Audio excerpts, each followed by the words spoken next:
kuva mu gitondo kugeza muri aya masaha y'igicamunsi. Turagushimira ko wavuganye natwe, turagushimira imirimo wakoze, turagushimira abarwayi wakijije, turagushimira ibitangaza byakoretse.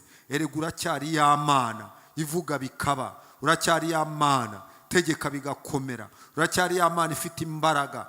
Jambo ryawe rirarema, jambo ryawe rishyiraho, jambo ryawe rikuraho ibikwiye kuvaho. Reka muri uyu mugoroba rikure bikwiye kuvaho kandi rireme ibishya ku buzima bwacu. Umugaragu we ntaba ari we, ahubwo wowe uvugire muri we, ukorere muri we, wigaragarize muri we. Duteze amatwi, twiteguye kwakira, tukinguye imitima, twiteguye kwakira icyo uvuga. Kandi Mana kibi kidukiza kitubohora mu izina rya Yesu. Mburijemo imigambi ya Satani, myuka ituma abantu batumva, myuka iziba imitima, ndayirogoye mu izina rya Yesu. Nkubise hasi imigambi mibi, nkubise hasi imyuka y'abarozi n'abagome mu izina rya Yesu Kristo. Mana utwiyereke kandi utwigaragarize muri uyu mugoroba. Turagushimiye, tukuzamura amaboko, tugukomera amashyi mu izina rya Yesu. Amen.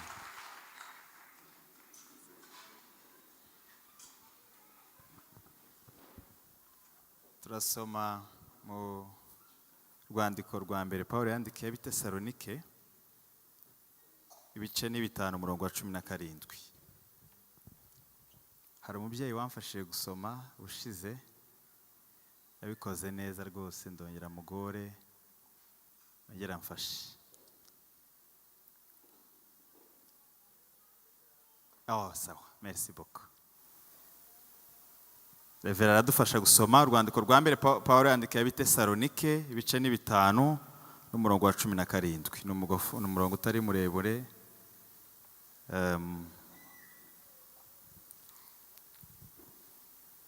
Naho turi buganire ijambo ry'Imana. Abatesalonike urwandiko rwa mbere igice cya 5 umurongo wa 12 na 7. Yego. Musenge ubudasiba. Amen. N'uwo murongo wonyine.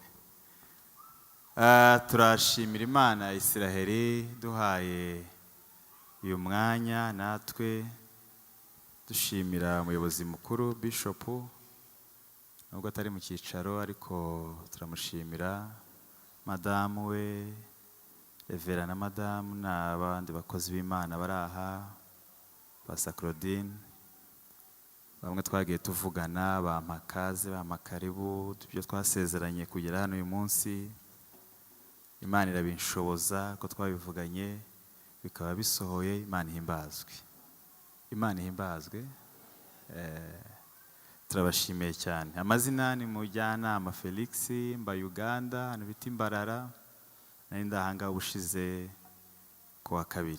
Ndashimira rero, ntarajya ku bindi bintu byinshi, nashimiye cyane ko mubatse inzu y'Imana neza. Imana ishimwe. Yes, ni ibintu wenda amarangamutima yanjye ashaka kutabivuga neza ngo bitondeke uko bikwiriye, ariko ari na Bishop nagize amahirwe yo kumubona gatoya, mubwira ko batekereje neza, bubaka inzu y'Imana neza. Imana ishimwe. Turashima ku bikorwa Imana yakoze hano hantu. Tumwe n'umuvandimwe Merci, inshuti yanjye, umugabo wicaye aha imbere, yumvise ko nzaba ndi hano tubiganiriye, araza nawe ngo yumve ijambo ry'Imana. Urumva aranshyigikiye. Ni umuntu w'inshuti, ni umuhanzi. Ino ndirimbo murangije kuririmba ngo kuba turiho n'ubuntu bwayo niwe wayihimbye, niwe wayanditse. Rero afite n'izindi gusa yagiye aziha amatimu bakoreramo, ariko ni umwanditsi mwiza. Rero mpaye agaciro guhagarara hano, Mama Bishop, kudufungurira amarembo. Ngiye kubera ko ndi muto, hari ahantu njya kubwiriza bakamyutinga online, hari aho njya kubwiriza bakampindura nicaye, hari aho njya kubwiriza, nyine ibintu byinshi bitewe nataye, ariko imyaka yose mike. Rero ndashima Imana kuba platform ingana gutya mushobora kwihangana, nanjye nzi utuntu duke ariko mukantega amatwi. Imana ibahe umugisha.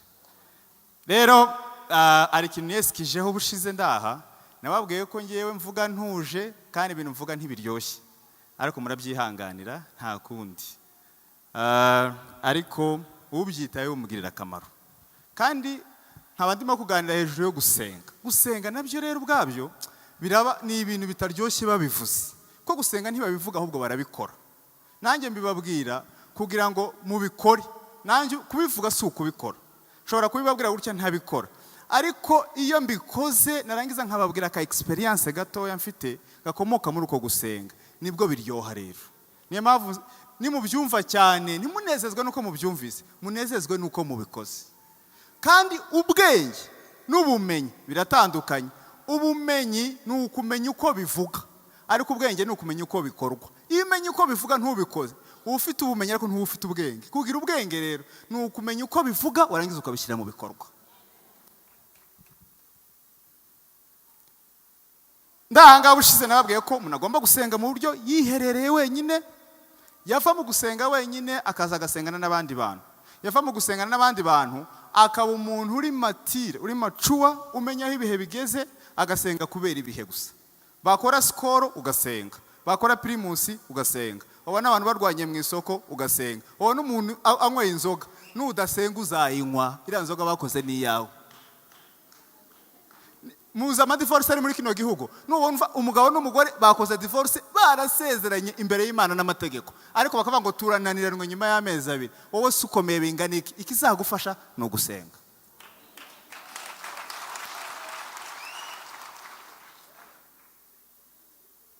Hanyuma nkomeza, iyo umuntu adafasha ubuzima bwe ngo abushore mu gusenga, aba ameze nk'umuntu uzi ko neza yenda kujya mu ntambara ariko ari shuwa ko azatsindwa.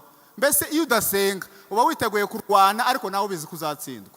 Gusenga rero ni ukwitegura kurwana ariko ubizi neza ko ugomba gutsinda.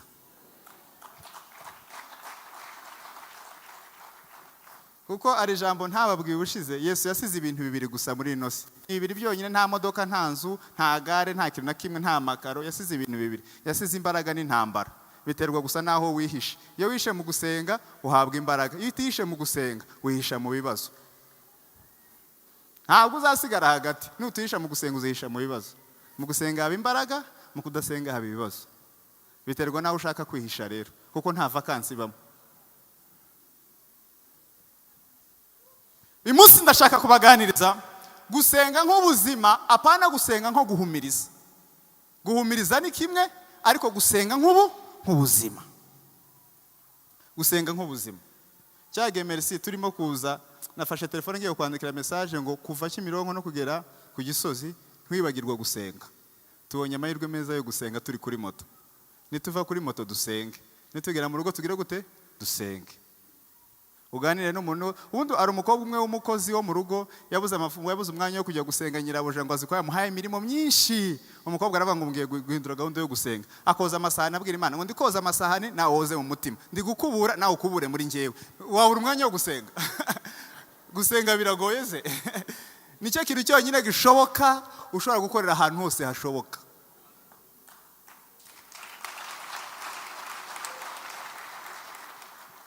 Babwira ni musenge ngo gusenga byahindutse igitekerezo kigoye. Hanyuma rero nimba gusenga byaraguhinduka igitekerezo kigoye, tuzagufatikanya gukomera amashuri mu bibazo, kuko mu bibazo ho ntihagoye, uzahisanga byanga byakunda.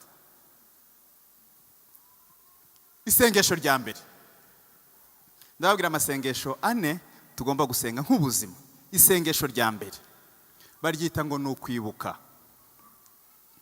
Kwibuka riri mu gitabo cy'Abaheburayo ibice 10 umurongo wa ibice 11 umurongo wa 20 ibice 10 umurongo wa 25 ibice 10 umurongo wa 25 haravuga ngo twe kwirengagiza guterana hamwe nk'uko bamwe bajya babigira, ari ahubwo duhugurane, kandi uko mubonye urya munsi wegera mube ariko murushaho kugenza mutyo. Amen.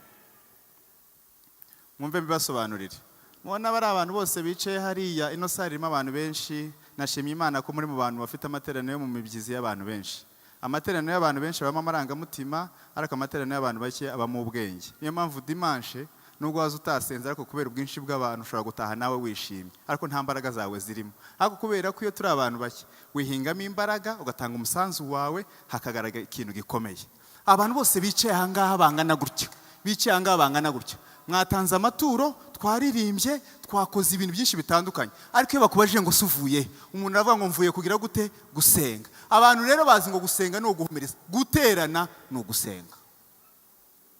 Niryo sengesho rya mbere utagomba kwibagirwa mu buzima bwawe. Ikintu cyitwa gute? Guterana. Ugafata umwenda wawe ukawutera, ukawumesa ari umwe, ugahindura cyangwa ntuhindure, ukawumesa ugasa neza, ugafata Bibiliya yawe, ugafata ituro, wowe ufite n'amafaranga, ugatega moto, ukiyegeranya, ukaza usa neza, ukamenya ko ufite agaciro kuza imbere y'amaso y'Imana. Abantu bose bicaye aha, hari imigisha Imana yubahereza kubera ko mwateye intambwe mukaza guterana. Warikoza ku muntu tujya guterana. Abantu bose guterana ni ibya dimanche mu gitondo, kandi bigasa nkaho umuntu yabuze aho atemberera kubera ko ari nk'umuhango, ni nk'idini. Ariko ndababwiza ukuri imbere y'Imana, ndababwiza ukuri, guterana no gusenga. Intambwe ya mbere igaragaza ko umuntu agihagaze mu Mana neza, ntabwo ari amasengesho, si ibikorwa, si ibindi, nuko afite inyota yo guterana. Kandi mureke mbabwire, Satani ntabwo adukuramo, ntabwo atwima amatike yo kujya gusenga, adukuramo inyota y'ibyo turi busangeyo. Ariko Satani ashobora kukureka ukaza, ariko wagira ngo ntunezerwe. Niyo mpamvu Dawudi yavuze ngo bakivuga ngo tujye mu nzu y'Imana, numvaga nezerewe. Icyamunezezaga niki? Nuko yibukaga ko abantu bari buze kuririmba, tukaza gutanga amaturo, bakaza gutanga za haleluya, tukaza kumererwa neza. Agaha agaciro amateraniro ni meza. Magaciro amateraniro muri uno mwaka. Nangazwa n'umuntu ngo ceceka ngo fa kuri WhatsApp, ariko mureke iyi ntabwo ari iyereka, nta nubwo ari Iraq, nta nubwo ari UR, iyi nta nubwo ari Harvard, nta nubwo ari niyo kaminuza yacu y'abarokore. Niyo mpamvu umuntu wese uze guterana umuntu wese waje guterana agomba mwabona mu ishuri baseka, mwabona abantu barimo kwiga fizika barimo guseka, mwabona abantu mu ishuri barimo gukina babwira umuntu ngo fa kuri WhatsApp mu ishuri warishyuye amafaranga 600, mwabona uwo muntu ubikora. Ako kubera ko umuntu azangaha akajya kuri WhatsApp agakasoma akareba agasoma muri kaminuza. Wowe wifashe gute muri kaminuza? Muri kaminuza ari uko bifata.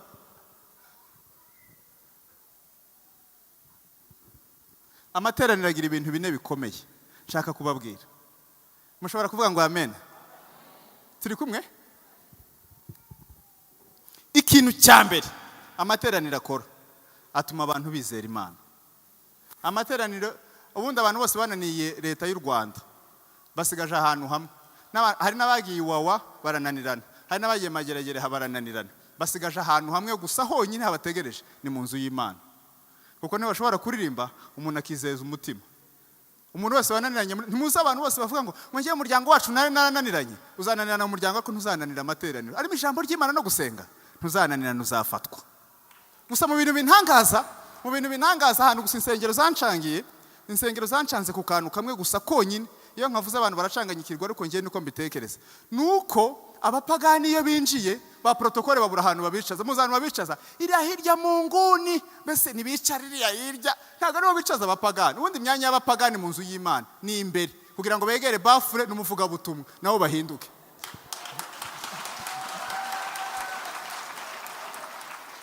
Kandi ikindi kintu cyantangaje mu nzu y'Imana cyarambangamiye cyane. Muzi impamvu mwishe mukaba mumeze neza, nuko nta bapasiteri baje. Ubaje abapasiteri bangana nkamwe, uhitubona gukoza ngo merci ngo ihangana, undi mupasiteri wije bakakwegeza inyuma, undi mupasiteri yaza ngo ihangana, undi mupasiteri yaza ngo sohoka. Bakicaza abanyabwenge bagasohora injiji, nabo bakagombye kwizija injiji bakabasohoye abanyabwenge. None se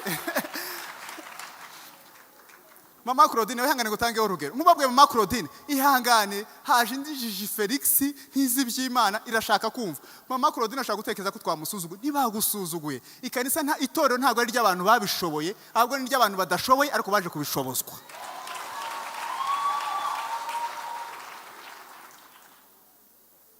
Nimuvuge ngo haleluya haleluya. None abakasoma ba eglise nabaye, abakasoma dufite saba pagani.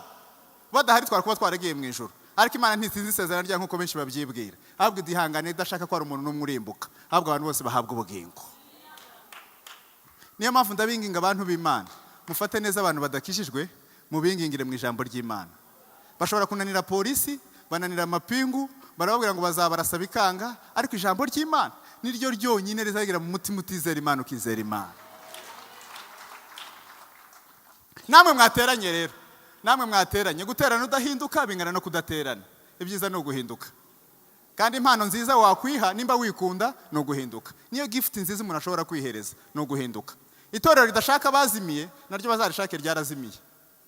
Nimba itorero ridashobora gushaka abantu bazimiye naryo bazarishake ryarazimiye. Abapagani Yesu yabagereranyije n'igiceri, kuko intama imwe, ako turi kumwe, muzamura ibiganza tuvuge ngo haleluya. Abapagani intama imwe Yesu avuga yazimiye ni umuntu twasengana muri Betesida ariko wasubiye inyuma. Ariko abapagani bameze nk'igiceri. Igiceri kigira amakosa atatu. Icya mbere yo cyatakaye ntikibimenya, icya kabiri ntikimenya ko urimo kugishaka, icya gatatu ntikimenya ko cyari kigufitiye agaciro. Niko abapagani bameze, abantu badakijijwe niko bameze. Ntibazi ko bazimiye, ntibazi ko nabo bakijwe bagira agaciro mu nzu y'Imana, ntibanazi ko turimo kubashaka.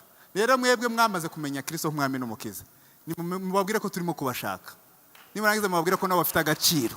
Nimurangiza mubabwire ko tubakeneye mu nzu y'Imana. Amateraniro atuma abantu bizera. Icya kabiri, atuma abantu bakomeza kugira ibyiringiro. Muzi ibyiringiro? Ibyiringiro ni nk'uko nguko mumeze. Bamwe mwishwe n'amadeni, abandi abagabo barabananiye, abandi murataha babatuke, ariko kubera ko bavugije ka senti bakanashima, tukanabwiriza, tukanaririmba, mwabyibagiwe. Musa nk'abantu badafite amadeni, mumeze neza. Uzi impamvu mumeze gutyo se? Ni ukubera amateraniro. Ni ukubera amateraniro. Ni ukubera amateraniro. No, mama Bishop aza kutubwira abantu bafite ibibazo byinshi. Ni ukuri nturi bubamenye ko twese turasa. Kubera iki twese dusa? Nuko iyo bivugiye mu nzu y'Imana akavuga ibi nibi, twese tugira ibyiringiro ko ibintu bizakemuka kandi bikamera neza. Tugasa neza nkaho byakemutse, tugakomeza tugasubizwamo imbaraga. Amateraniro ni meza. Amateraniro no gusenga. Muha agaciro amateraniro. Ikintu cya gatatu amateraniro akora, amara ubujiji. Nta muntu ugomba guterana umwaka wa mbere, wa kabiri, wa gatatu, wa kane ngo agumane ubwenge yari afite mu mwaka ushize.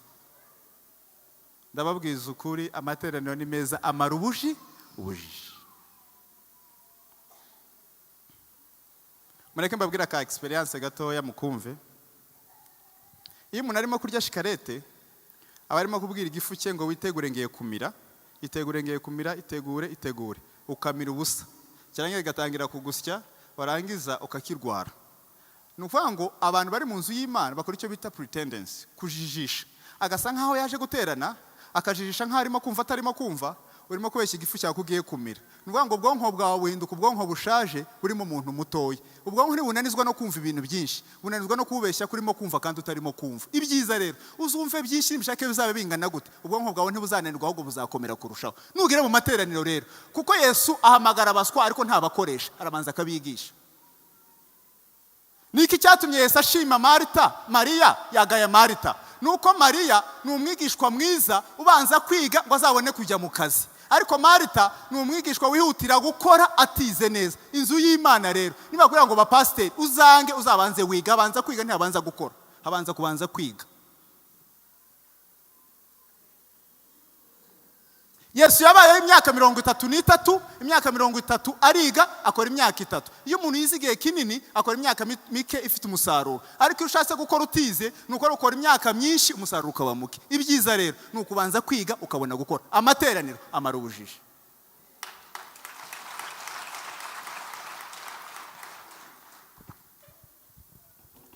Mushobora kuvuga ngo haleluya haleluya. Amateraniro ni meza. Ubu ngiye ntimwamenye amashuri mfite, ntimushobora kuyamenya, ariko icyo nzi cyo mpaye agaciro amateraniro azangeza kure. Icyakane amateraniro akora, amara intege nke. Umuntu yinjiramo hano asenga ariko agakubita n'amacupa 2 ya mitsingi. Mwebwe nimumureke gusa mukomeze muhimbaza Imana. Umwaka uzajya kurangira mitsingi 2 yaraziretse ageze mu kwiyiriza. Amateraniro amara intege nke. Guterana no gusenga. Merese kujya Nyamata nicanye n'umwana w'umukobwa, tugiye kugera Nyamata ndamubaza, se sister wanjye how are you? Meze neza se? Tumeze neza. Usengera he? Arambwira ngo ngewe ngo ntabwo ngisenga, ngo narasenze cyane, ngo ndaterana, ngo mbiva. Ubu nta hantu barizwa na hamwe. Ati nta na hamwe mbarizwa. Hanyuma se nkubaze mama, mbere uterana n'ubu nyuma udaterana ni ryari wumvaga umeze neza mu buzima bw'indangagaciro n'ubuzima? Ati of course birumvikana n'imbere. Nose warungutse cyangwa waratakaje? Ati naratakaje. Nose we ntufite ubwenge bwo kumenya icyiza, ntuzi guhitamo. Nimba warabaye mubi kuruta uko wari umeze mbere, wasubiye kurya wari wimereye mbere, ko ari byo byiza. hari abantu babaho nta torero umuntu afite ngo itorero se no kuvuga ngo tugasanga hari n'abandi umugore asengeramo hano umugabo asengera i Kanombe. Nimufata umugore n'abana muze gusengeramo hano cyangwa mujyi Kanombe, ariko mugira ahantu mubarizwa muterane mu nzu y'Imana. Muha agaciro amateraniro. Guterana ni ugusenga. Niyo mpamvu nabyise ngo ni ukwibuka. Tugira amano tukibuka ibintu Yesu Kristo yadukoreye, twese tukabifata tukabishimamo Imana. Isengesho rya kabiri baryita ngo ni isengesho ryo kwizera, riri muri Yohana ibice 14:13. Isengesho ryo kwizera, aho Yesu yavuze ngo, ako turacyari kumwe muri amahoro, aho Yesu yavuze ngo icyo mushaka cyose mugisabe muzagihabwa, ariko mu izina ryande rya Data, ngo kandi Data nawe azabikora ngo ubahirize umwana wewe. Ngo icyo mushaka cyose mugisabe ariko muzagihabwa. Ni isengesho ryitwa ngo ni isengesho ryo kwizera. Isengesho ryo kwizera mureke ndibabwira ukuntu rimeze. Naratangaye cyane. Umuntu araza agahamagara Bishop wamaye amafaranga 100,000. Bishop ati ko ntayo nari mfite Felix. Agahita ahamagara, reka mpamagare Mama Claudine amafaranga 100,000 ko ntayo nari mfite. Atari kubahamagara Revera wamaye amafaranga 100,000 ntayo nari mfite, ariko ku rusengero iwacu dufite icyumba cy'amasengesho, reka njye kwirirwayo senge mbibwira Imana. Akaza yagera aha ngaha, Mana mfite amafaranga 100,000, akabibwira Imana. Imana ikayamuha kandi igakoresha umuntu atarazi. Agahita yandika agapapuro ngo arashima, abako ngo arabanza aririmba akaririmbo, ati karirimba: imigambi yawe si nk'iy'abantu, imbaraga zawe si nk'izabo, ibidashobokera abana b'abantu imbere yawe. Muzabana arimo kubwira nibaryo bamwimye amafaranga, imbere yawe birashoboka. None ugahita utekereza ko abamwimye amafaranga bose babikoze nabi, niyo wagize ubwenge. Niwe njiji imbi cyane, yatekereje abantu bahakanye, atekereza Imana. Habanza Imana.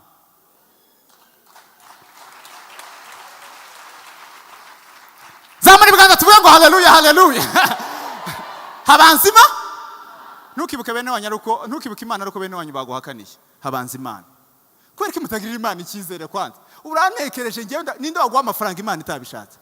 Ninde wagukemura ibibazo Imana itabishatse? Iyo wisunze Imana, kwa nabi Imana ihagurutsa batabishaka ariko bakagira icyo bagukorera. Uhamagaye abantu bose baraguhakaniye, nko ku rusengero dufite icyumba cy'amasengesho, uje kubibwira Imana, ariko abantu kubera mwagira Imana icyizere kweri. Mureke mbabwire, Imana ntidusubiza amagambo menshi twise gusenga, idusubiza ikintu cyitwa umubano. Niyo mpamvu Bibiliya ivuga ngo isengesho ry'umunyabyaha ngo ni ikizira imbere y'Imana. Ryari isengesho ariko ryasenzwe n'umuntu ubanye n'Imana nabi. Aho kuza ngo wate Imana ibigambo byinshi mubanye nabi, ahubwo wakemura umubano ukavuga amagambo make. Imana ntidusubiza amagambo, idusubiza umubano. Umubano wawe n'Imana umeze gute kwanza? Icya kabiri, ahubwo ngo uzi imbere y'Imana ufite amagambo menshi ariko utayizeye. Ahubwo wazi imbere y'Imana ubana n'ubumuga bwo kutavuga ariko ifitiye icyizere. Kuko Imana ntisubiza amagambo, isubiza kwizera twagize mu gusenga. Ako murabyumvise? Kuza imbere y'Imana ufite ibigambo byinshi ariko nawe udafite icyizere cy'uko izabikora. Ahubwo wazi imbere y'Imana ifitiye icyizere, uvuga amagambo make. Kuko Imana igiye kudusubiza, idusubiza kwizera twagize mu gusenga, ntidusubiza amagambo. Ireba ko ibyo wavuze nawe ubyizeye. Uzuko umwana azi imbere yasa akamubwira ngo papa ndashaka uzangurira igare. Ntabwo agira. Umugabo umwe ngo yaricaye muri saro, ako turi kumwe, yaricaye muri saro, abana barimo gukina hanze bari babiri, bahura n'inkoko, inkoko ikubita amababa gutya, abana bariruka basanga papa we muri saro. Papa arabwira ati ko muje mwiruka abana b'imyaka nk'ine, ko muje mwiruka ababebe bigenze gute? Ati inkoko papa, inkoko. Arabwira ati sawa, nimwicara aha ngaha mutuze ntacyo inkoko iri bubatware. Inkoko yinjira mu nzu, abana bahita bicara hano ku ntebe hejuru. Papa arababwira ati mwatuje, iyi ni inkoko nanjye ndi papa wanyu. Iyi nkoko nubwo zaza ari inkoko 100 nazikubita. Inkoko igira gutya abana bararira, bicara papa yo ku mutwe, papa wararira. Bamaza kurize bigenze gute? Arabanga nuko abana batamenya agaciro kanje n'inkoko. Aba bana iyo baza kumenya icyo ndi cyo kuri bo, bakamenya nuko nakubita inkoko 1000, ntiyo abana avuye hanze. Ariko kubera kutangirira icyizere baracyarimo barira kubera inkoko indi imbere mu maso. Niko tumeze imbere y'Imana. Kubera kutamenya Data ubunini n'imbaraga agira, tuba duhura n'akabazo gatoya tukavuza induru, abantu bakabura Imana mu bigeragezo turimo. Kandi Data arashoboye. Ibibazo byose uhura nabyo ni inkoko imbere yawe, Data arashoboye.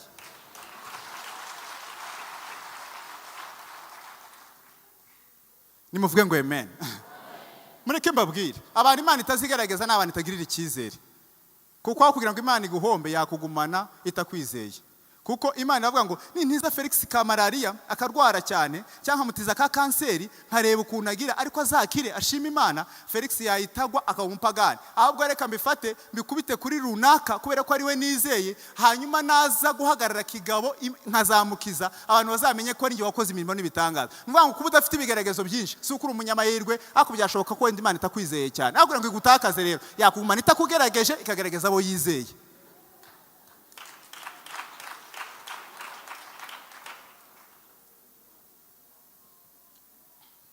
Nimuvuga ngo amen.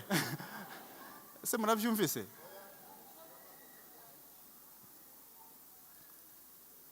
Imana yerekanirwa mu bintu bitandukanye. Icyambere yerekanirwa mu mbaraga nyinshi z'ibifatika ishobora kudukorera.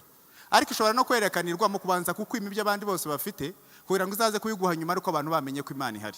None rero ibonye itakwizeye ishobora kubikwima ugahita uyivaho yakureka ikabanza uwo mukora ikawukorera ku wundi muntu ifitiye icyizere, hanyuma akazaza kugaragaza Imana igashimwa. Nuvuga ngo Imana ubundi Imana ntabwo Satani ntabwo ari tugerageza. Satani iradushuka ariko ibigaragazo biva ku Mana.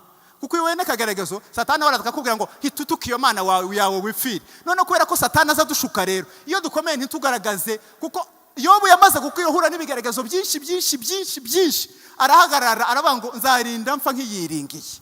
Nzarinda mpfa nkigize gute nk'iyiringiye. Imana yamushubije bya bintu byose kandi Imana iragaragara. Nuvuga ngo kuba utagaragazwa rero si uko Imana igufitiye impuhwe nyinshi, swat nuko igukunda cyane cyangwa nuko itakwizeye. Ariko abo yizeye ntigira ikibazo cy'ibigaragazo ushobora kubareka bikabageraho yarangiza ikanabafasha kubivamo.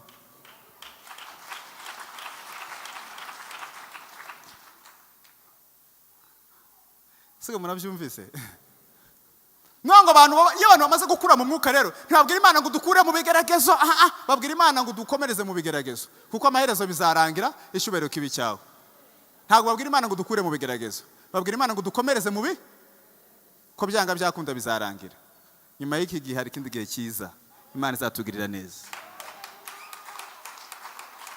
Abarimo guhura n'intambara nyinshi zitandukanye rero mukomeze mwizere Imana.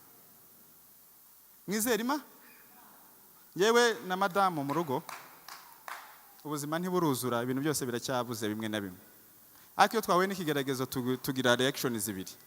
Ngewe ngira amatsiko iba akagira stress. None umunsi umwe yarambajije namaje urumva ufite stress? Ati mfite stress. Nawe arambaza ngo se ufite stress? Namaze ntabwo mfite stress ahubwo mfite amatsiko. Ufite amatsiko yiki? Namati shingiye ku bintu Imana yadukoreye kandi yaduhaye ibisubizo binyuze mu nzira zitandukanye.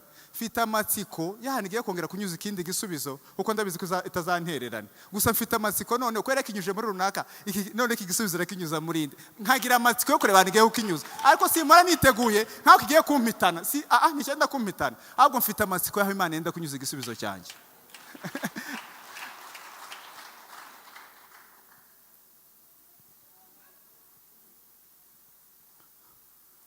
Muzi mpamvu duhura n'ibigaragazo se?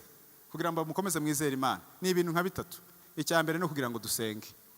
Kuko ari abantu benshi ubushize sinabivuze aha ngaha mama Bishop, hari abantu benshi baretse gusenga ngo babonye akazi. Ndagusengera usenga ufite n'akazi niwanga n'ingaruka nganza gusengera bakwirukana usenge. Kuko kugira akazi udasenga ahubwo wasenga udafite akazi. Noneho rero ubwo ufite n'akazi rero senga unabone ugumane n'akazi. None akazi kagutandukanyije n'Imana kandi warasenze ngo ubone akazi. None ako kazi wamaze kukabona ureka Imana. Sawa bakwirukane cyangwa usenge ukore n'akazi. Ibintu ni bibiri. Urahitamo gusenga ufite akazi cyangwa bakwirukana usenge. Kuko akora ngo Imana iduhombe yaduhombye. None mwebwe akazi riko kabatandukanyije n'Imana. Kandi wari wenda kuzapfa amavi yenda kuzakoboka ngo urimo gusenga ubone akazi. Wabuze umwanya wo creating ngo usenge ukomeze ubwira Imana itangaza n'ibimenyetso yakoze.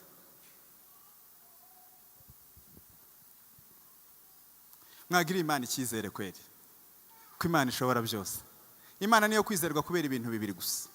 Icyambere ivuga ibintu yakora, icyakabiri ikora ibyo yavuze. Ivuga ibintu yagira gute? Icyakabiri gakora ibyo Abundi mureke mbabaza. Ubungu His Excellence ampamagaye Paul Kagame akamwa ngo Felix uze tubonane ndashaka kugushimira. Hanyuma ngaca ku bantu mfite inkweto zahengamye bakabata akagahungu kazabimbwa abantu ntabwo nabasubiza. Twavugana nabo mvuyeyo. ni ukuri ntabwo nabasubiza, si ukuri simbabeshye. Ntabwo umuntu wambwira ngo nzabimbwa His Excellency yampamagaye ngo nze tubonane, kandi nzi ko byibuze hari icyo ari buze kumarira. Ibyo wavuga byose sinabyitaho, twavugana nawe ngarutse. None data wa twese uri mu ijuru, data wa twese uri mu ijuru. Ubushize narababwiye ngo umuntu udusaba gusenga ni nawe udusubiza ibyo twasenze. Udusaba gusenga ni nawe udusubiza. Hanyuma ngo gusenga birakugoye, hanyuma utegereje ibisubizo bivuye he? Data yaravuze ngo icyo muzasaba cyose nzagikora.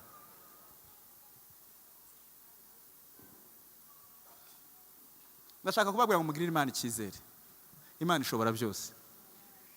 Hari umugabo mperetse kujyana mu ivugabutumwa Merci, arahaguruka avuga ngo uno mugabo ababwirije neza, muzamugurira ngo ibaze, ngo adodeshe umugore wiwe, ngo nawe ngo adodeshe ishati, ngo bajyanishe. Tusabe Imana igumugisha. Kuwa gatanu ndabwiriza, kuwa gatandatu, ku cyumweru, kuwa mbere ati wa mushyitsi rero aza kugenda n'imodoka nijoro, waguze yabaze, ati umushyitsi nimba ari ibaze yanjye ategereje, nashaka zimuke. Tekeza navuye mu gihugu kimwe nkajya mu kindi hejuru y'ibaze. None bite fata iyo shusho. Kubera iki abantu bavuga ibyo badakora, ariko Imana ibyo ivuze irabikora. Ibyo Imana ivuze irabikora. Mugire amatsiko rero yuko Imana igiye kubasubiza n'ibindi. Mureke amaganya, mureke amaganya, mugirire Imana icyizere, muyibwire ibyo mushaka byose irabyumva. Nabwiye ubushize ngo yita ku masengesho y'injiji kuruta kwita ku masengesho y'indyarya. Habwira ngo uzuri indyarya ahubwo waza uri injiji, ugasenga uko usenze. Imana ntishobora gucanganyikirwa, ikuramo ibyo washakaga kuvuga ikabyumva. Zamura ibiganza tuvuge ngo haleluya, haleluya. Imana ihimbazwe. Nyigirira ikize iki fa kuba gusa waravuganye n'Imana, fa kuba waravuganye ni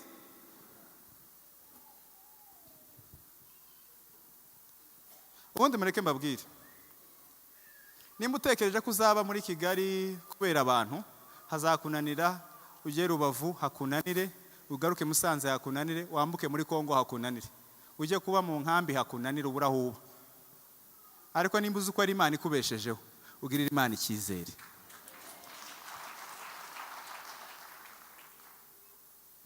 Isengesho rya gatatu. Ako turi kumwe? Isengesho rya gatatu ni isengesho riri muri Yakobo ibice n'umurongo wa gatatu, bavuga ngo murasaba ntimuhabwe ngo kubera ko musaba nabi. Ni isengesho rishingiye ku ijambo ry'Imana. Gusenga dusengeye mu byanditswe. Ndaza kubabwira ijambo rimwe murangiza kwandika mbabazi. Yesu ari mu minsi 40 n'amajoro 40 abisoje, Satani yaraje no gusenga ushingiye ku ijambo ry'Imana, ushingiye mu byanditswe. Yesu amaze iminsi 40 n'amajoro 40, Satani yaraje ibwira Yesu ngo nimba uri umwana w'Imana ufate rino buye ribe umugati urye.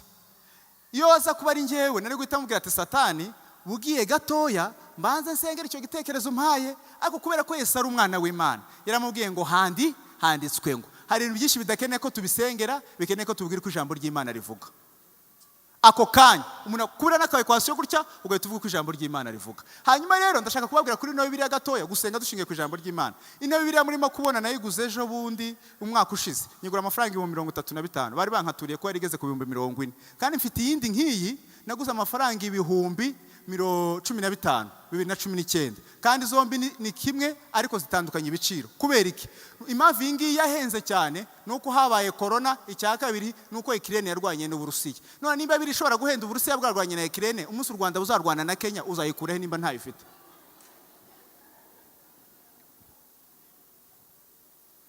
Abantu bose bafite ama smartphone ahenda cyane, ahenda cyane, kandi ikiranga abanyeshuri na amakaye na uniforme. Ikituranga mu nzu y'Imana hano nukuvuga ngo mitiwere yacu yo mu mwuka ni ijambo ry'Imana. Ababyeyi bose bicaye hanga nta muntu udafite assurance. Bamwe bafite za mitiwere, za Radiant, za Sorasi, abana banyu bose bafite za mitiwere, ariko uri mu gusanga mu rugo umugabo n'umugore umwe afite ka Bibiliya undi nta kafite, kandi ni assurance y'umwuka. Mitiwere bazakuvura gusa amagufwa, ariko mitiwere ntigira ku mwuka uretse ijambo ry'Imana. Ugasanga umuntu ufite Bibiliya ijambo ry'Imana ngo nta Bibiliya afite, ufite Bibiliya ngo nta Bibiliya afite. Uzasenga bosanse ko biraravuga impamvu musaba nimuhabwe ngo nuko musaba nabi. Uzasenga ibihe nimba nta jambo ry'Imana ufite?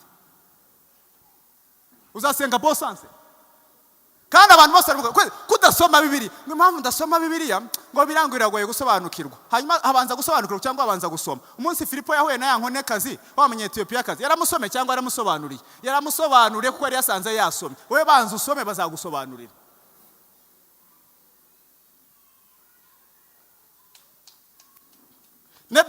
Nukuvuga ngo ngewe hano Uganda nkunda kujya mu makwe nkagenda nkicara inyuma, nkagenda ngasanga bafashe umwana uvuye hehe Hibukavu mu Gifaransa n'umukobwa uvuye hehe Igoma, babashingira bakahereza Bibiliya y'Icyongereza. Ngo nimujya kuburara ngo muzarasome muhana, ngo barakubeshya uzaburara. Bibiliya isobanuye mu buryo bubiri, icyo bita formal equivalence, dynamical equivalence. Kubanza kumenya ijambo kurindi ukabona kumva igitekerezo kiri muri rya jambo. Nimba utumva Ikinyarwanda ntabwo ushobora kuzumva igitekerezo kiri muri cya Kinyarwanda, urabanza ukumva ururimi kwanza. Hanyuma formalite gusa ibimeze nko kujijisha kubera kutamenya agaciro ka Bibiliya. Kandi muzasome kino gitabo cy'Abaroma, Imana yemera ko hari abantu bazi ijambo ry'Imana bakora politike kugira ngo bakora itegeko nshinga batazarengera bakajya hirya y'ijambo ry'Imana bishigikiriza ku ijambo. Twese ntitwakora mu nzu y'Imana. Soma Bibiliya ntayo ufite, ubundi yakagobye kuyigura $200 ariko bayishyize ku mafaranga 15,000. Izi mpapuro zikoze mu biti bazikora muri Korea y'Amajyepfo. Kuyigura byaranene. Usoma ijambo ry'Imana ntibigoye. Usoma ijambo ry'Imana ntibigoye. Kubera kudasoma ijambo ry'Imana mperetse kumva umuhanuzi w'ibinyoma abwiye umugore umwe ngo fata umugabo. Wa mugore amubwira ngo ndamufite, ngo fata uwa kabiri. Urafata uwa kabiri ufite umugabo?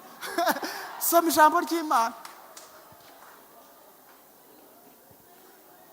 Abandi ahanga bafite abahanuzi b'ibinyoma rwabwira ngo uriya mugore washatse si uwawe. Mwasomye ijambo ry'Imana kweli? Mwasomye ijambo ry'Imana? Muzasenga ibihe mudasomye ijambo ry'Imana?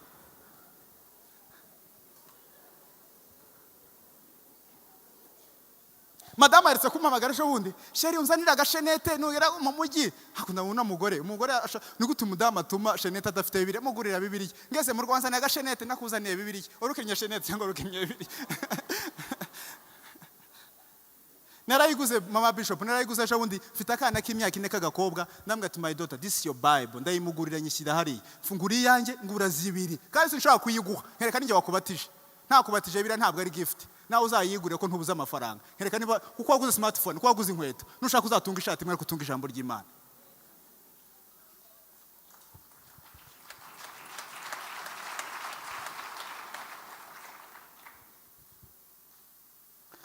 Ijambo ry'Imana. Bibiliya yaravuze mu gitabo cya Timoteyo, yaravuze ngo ibyanditswe byera byose byahumetswe n'Imana, ngo bigira umumaro wo kwigisha umuntu no kumuhana no kumutunganya. Ino Bibiliya ibamo ibintu bibiri gusa byonyine, bibiri byonyine nibyo nzi, nta kindi kibamo. Habamo Imana nawe. Numango nimba uzi ibyaha by'abandi nuko udasoma Bibiliya. Yeremiya yaravuze ibice 12 umurongo wa 9, mu mutima w'umuntu warwaye ariko ntuza wizera gukira. Undi ushobora kurondora ngo n'Uwiteka wenyine. Bivuze iki? Ntushobora kwimenya, birasanga ubanze umenye Imana, Imana ikubwira uriwe. Nimango abantu bose basoma ijambo ry'Imana barimenye kandi bamenye n'Imana. Nta kindi kibamo. Habamo Imana nawe gusa. Nudasoma ijambo ry'Imana ntuzimenya. Igitabo cy'Abakolosayi ibice 3 umurongo wa 16 cyaravuze ngo ijambo ry'Imana ribe riri muri mwebwe rigwiriye kandi rigwije iki? Ubwenge. Nusaba mu gitabo cya Matayo ibice 7 umurongo wa 24 Bibiliya ivuga gute? Iraba ngo umva aya magambo yanjye akayakomeza ngo azaba nk'umunyabwenge wabasinziye ku rutare. Imivira atemba byose byo kubita kuri yanzu ntiyagwa. Akumva amagambo yanjye ntayakomeza azamera nk'umupfafa wabasinziye ku musenyi. Yosuwa yari afite ikibazo cyo kuyobora Abanyesirayeli. Ako turi kumwe? Yosuwa yari afite ikibazo cyo kuyobora Abanyesirayeli. Abanyesirayeli Yosuwa yari afite ibibazo nka bibiri bikomeye. Ikintu cya mbere yaragiye kuyobora bene wabo. Icya kabiri nuko yaravuga ndayobora bano bantu gute ko bamenyereye kuvuga ngo Mose Imana yambwiye ngiye bizagenda gute? Imana irambwira ngo uva mubwire ntago bizakugora. Ntago bizakugora. Ndanga ubushize nabwiye ngo Abanyarwanda, Abirabura, Abarundi, Abakongomani, impano zose zo mu nzu y'Imana turazigira, kwerekwa, kubwiriza, guhanura, zose turazigira. Rose Imana imwe gusa tutagira no kuyoboka. Niyo yonyine tutagira. No kuyoboka yonyine. Bishop aravuga ngo tuzavuza amateraniro kwa gatatu kumva ko biri priority tukavuga ngo reka nzaze, biragoye cyane. Paka nawe ubanza ushyira hakaho ko kunanizanya, kuyoboka biragoye.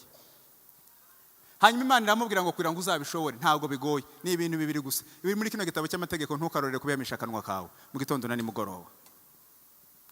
Bibiliya igira ibintu bine bikomeye bine byonyine. Ikintu cya mbere ikubwira icyaha ukakireka. Icya kabiri ikubwira isezerano ukaritegereza. Icya gatatu ikubwira itegeko ukaryubaha. Icya kane ikubwira amasengesho ukayasenga. Nibyo bintu bine Bibiliya itubwira. Ikubwira icyaha ukakireka, ikakubwira isengesho ukarisenga, ikakubwira isezerano ukaritegereza, ikakubwira isengesho ukarisenga.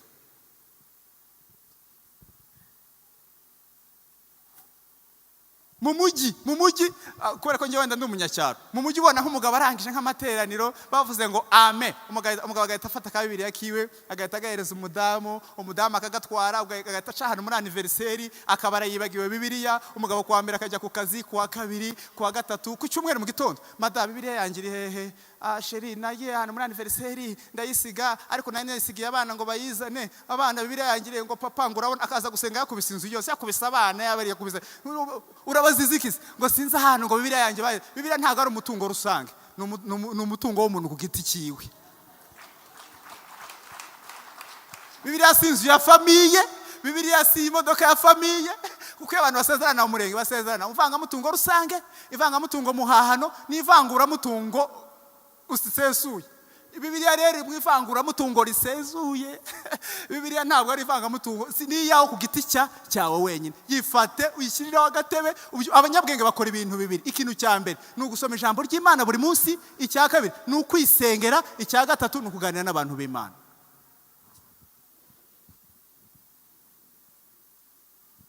Kuko abantu bakomeza kugusengera uzahora wiruka inyuma y'umugisha, ariko ni wisengera umugisha uzakwirukaho.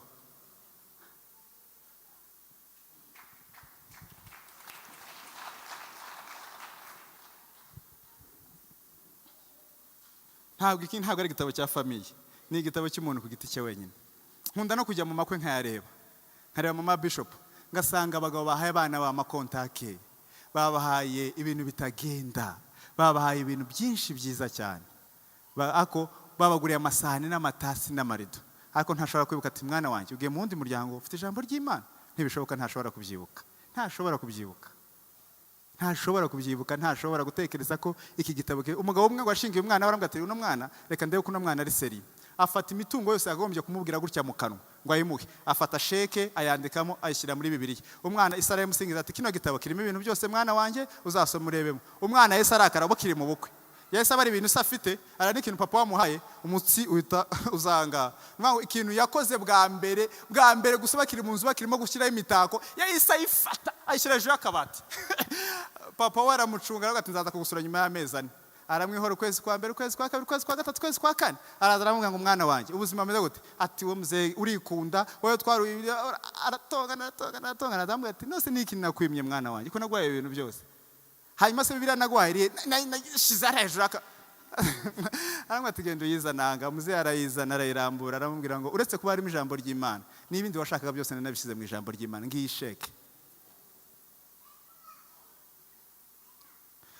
Unose murashaka ngo Imana buri munsi Imana ntabwo ari umunyarwanda ngo irakomeza ivuga, yavuganye natwe mu ijambo ry'Imana.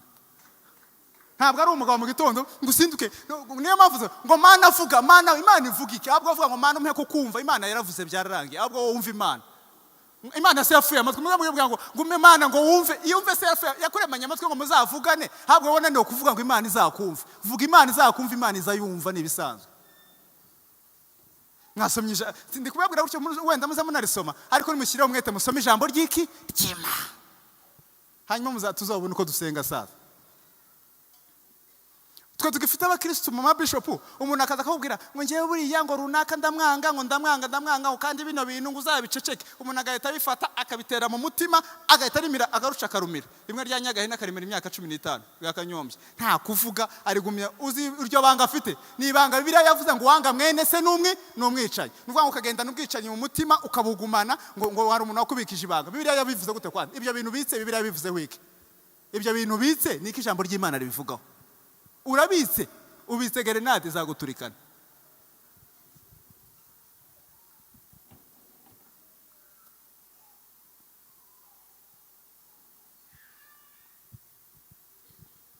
Mwite ku ijambo ry'Imana.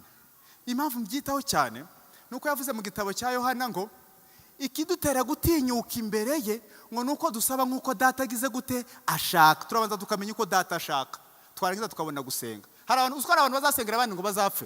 Nimba ari umuntu wasengeye agapfa, Imana izakwandika kuri liste y'abantu bicanye bakoresheje amasengesho, ariko ntizakwandika kuri liste y'abantu basenze. Nimba ari umuntu wasengeye agapfa, Imana ntishobora kukwandika kuri liste y'abantu basenze, ahubwo iti kwandika munsi gatoya y'abantu bisha abandi bakoresheje umupanga. Hari n'abandi bantu bicanye bakoresheje amasengesho. Nimba ari umuntu wasengeye agapfa, nturi kuri liste y'abasenze, uri kuri liste y'abantu bicanye bakoresheje gusenga. kuko Yesu yaraje ngo abantu bose babone ubugingo. Nimba wumva washaka kwica umuntu wimwica si ibyawe ahubwo musengera beho.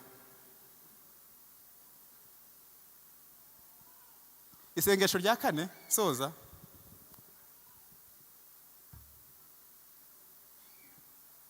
Ako turacyari kumwe? Mumeze neza? Mushaka kubenyerekesha ibiganza byanyu nkana ko turi kumwe.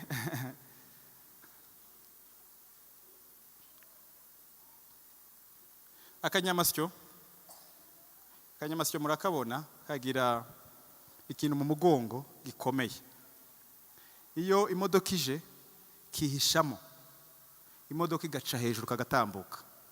Nicyo birageranyije mu mutima w'abantu batumva ijambo ry'Imana.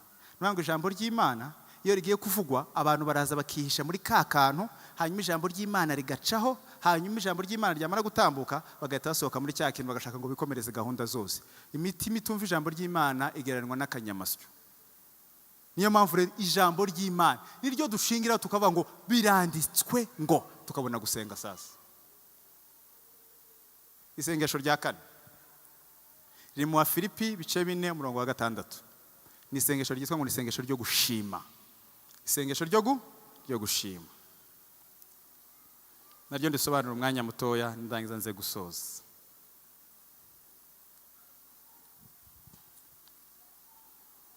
Igitabo cy'Abafilipi bice 4:6 haravuga ngo nimukagira icyo mwiganyira ngo ahubwo ibyo mushaka bigire gute bimenwe n'Imana. Ngaho ni muhuguke ngiye gusoza muhuguke. Mushaka kuba mwarambiwe? Mumeze neza?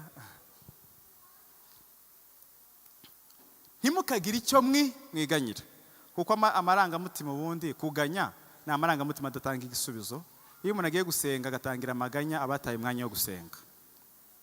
Ntimukagira icyo mwiganyira ahubwo ibyo mushaka bimenwe n'Imana mubisabiye. Icya kabiri Imana ibimenye mubyingingiye. Icya gatatu Imana ibimenye mugize gute mushima. Nuvuga ngo gushima ni ukumenyekanisha icyo ukenye.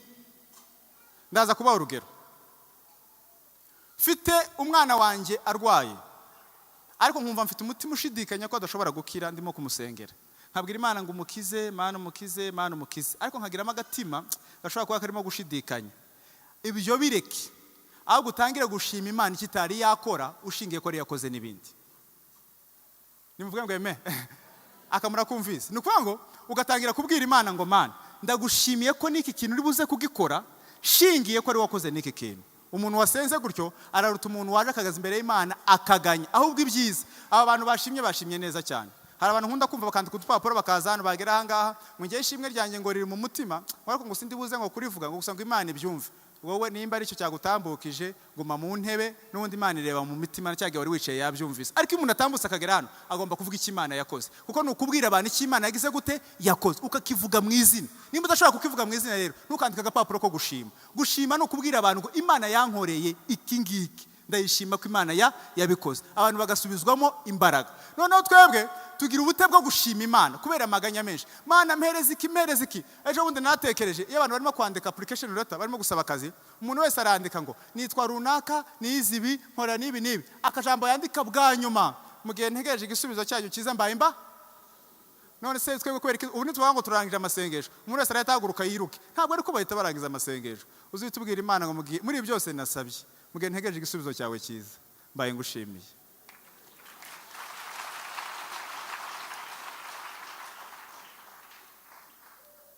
Nimuvuge ngo amen.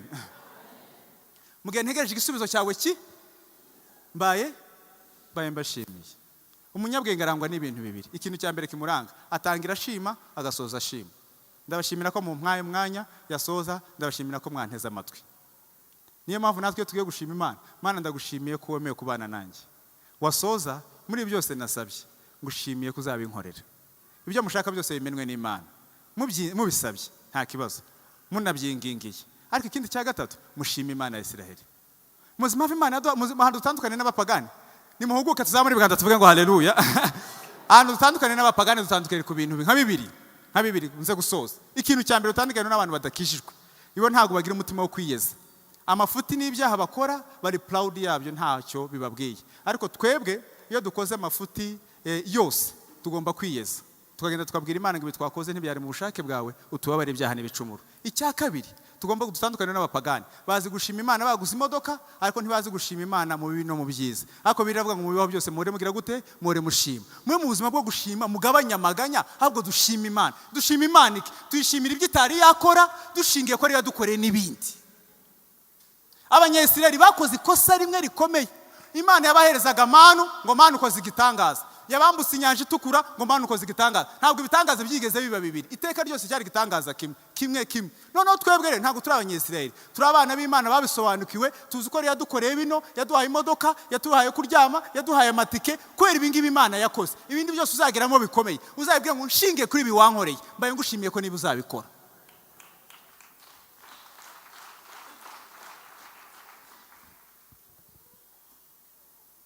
Mugabanya amaganya dushima Imana. Hari ibyo Imana yakoze bikomeye.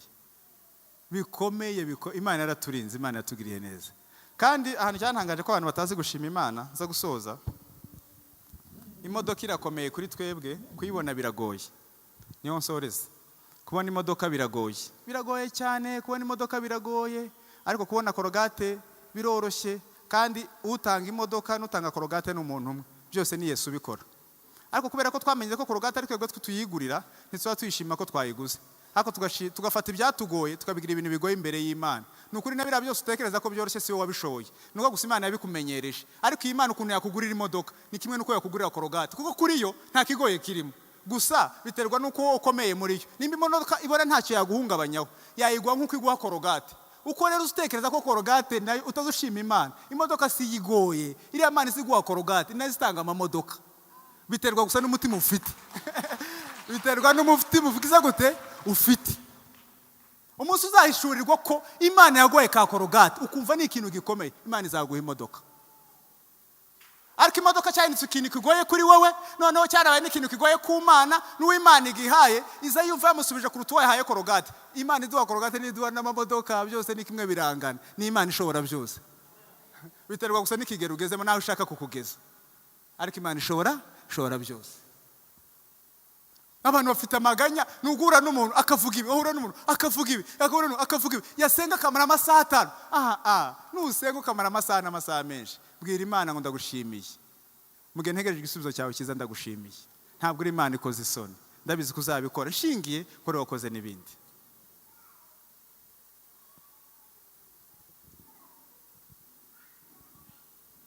Sengesho rya nyuma, nibwo nanavuze ko ntarivuga ariko ndivuge nsoze. Ni isengesho ryitwa ngo nugusenga uburyo butandukanye. Uburyo buta? Aho yavuze ngo musengesha umwuka mu buryo bwose buta? Ndi kureba iminota yanjye ndaza kubibahiriza rwose abayobozi. Umuntu utanga amafaranga, mureke mbabwize ukuri nk'abana ba mama, abana ba data, abana bo mu nzu y'Imana. Icyo umuntu abiba nicyo asarura. Umuntu utanga amafaranga mu nzu y'Imana azabona amafaranga. Umuntu utanga imyenda azabona imyenda. Nigeze kubwira Imana, ndabaha urugero gatoya. Nigeze kubwira Imana mbyaye umwana wanjye, ndamubwira ati Imana ndashaka ko umwana wanjye aziga ku ishuri ryiza, ariko ndashoboye kwishyura. Ndashaka ko azabikora. Umutima urambwira ngo bizagende gutyo. Wowe fata fata amafaranga ugende urebe umuntu ugowe, udashobora gutekereza ko yabona amafaranga 10,000 y'amanyarwanda, uyamuhe. Ndayamuha. Ubu mbabwira nuko ari kuri kamera, ntago umwana wanjye ushaka kumutangaho n'igiceri, ariko yiga neza ku mafaranga menshi. Niga muri segonderi. Ndashaka kubabwira rino sengesho. Niga muri segonderi. Ahantu bita mu Ruhengeri. Nabwiye Imana ngo ndashaka diplome. Tukaba twari muri centre y'abantu barimo gukora ikizamini cya leta, harimo umuntu ubana n'ubumuga bw'uruhu, abo twitaga abanyamweru kera. Wa muntu ikigo cyose kiramuhunga. Kimuhunge mbwira Imana ngo nawe n'umuntu nk'abandi, kandi Mungu witwa Nikodemo yari umukristo. Ndagenda ndamwegera, ndamwati Nikode, kintu cya mbere, ngewe nawe mu gitanda kimwe tuzaturyamana. Ikindi cya kabiri, kugira ngo nkwereke neza ko nguhaye agaciro imbere y'Imana, ndakwereka. Mujyana ahantu hanze, ndamwati tugure amandazi n'amata dusangire ku gikombe kimwe. Uzarusoma nanjye nsome. nta kibazo ufite nanjye nta kibazo mfite turabikora turangije kubikora mbwira Imana ngo simfite umwanya wo gusengera diplome uzampe diplome nimba ngiye nshobora kugira umutima wo gukunda Nikodemo abandi bantu bose bamwanze ariko nanjye ngiraho ibitekerezo byiza byo kuma nanjye ibyo ndafite uzabinkorere ntabwo no hariho abantu nimusengera imyenda muzavunika muzambara ubusa gusengera imyenda no kuyitanga iyo utanze imyenda ibiri uba waremye isoko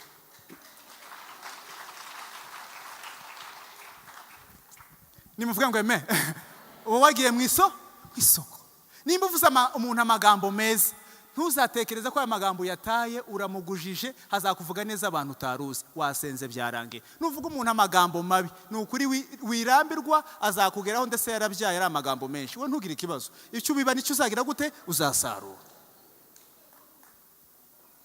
abantu bafite ubute bwo gusenga murasengera amafaranga Imana yashize umugisha binge bazababwira ngo Felix ngo Imana iguha umugisha umuntu yaguhereza ngo Imana iguha umugisha ntawe bizitanga umugisha uba muri principe imwe yitwa mu gutanga ariko umugisha ntuba mu kubivuga ahubwo ngo wakwifuriza umugisha ntacyo wakoze ahubwo wagira icyo ukora ntibawukwifurize urawufite kuruta umuntu wawifurije ntacyo yakoze